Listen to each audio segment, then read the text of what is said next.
on the risk side, I mean, to put it very clearly, I mean, besides again, we've already mentioned 30% of ag and animal ag emissions contribute to global emissions, right?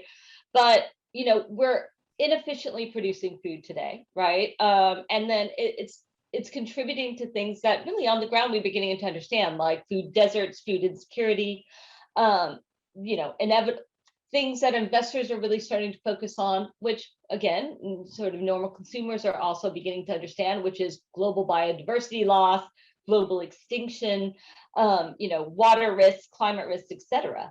So, I mean, if you think about the global animal agriculture sector being worth over 1.6, 1.8 trillion, and you start thinking about, the value at risk, we're really talking about in the numbers of 6 to 12 trillion of unexpected, like unaccounted for losses in this sector. So, what does that mean, for companies themselves? So, I mean, in our own proprietary work, we estimated that the 40 top meat companies, are probably going to lose upwards of $11 billion in EBITDA by 2050 if they're not starting to think about these climate impacts. And that's on the risk side, and that's just talking about climate, not to mention what we've mentioned about antibiotics, etc.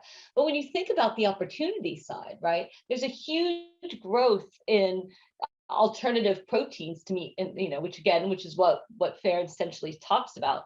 And if we think that plant-based and alternative meat products can take up to, in some of the most sort of optimistic scenarios, up to 60% of the protein market out to 2050, that's a huge missed opportunity.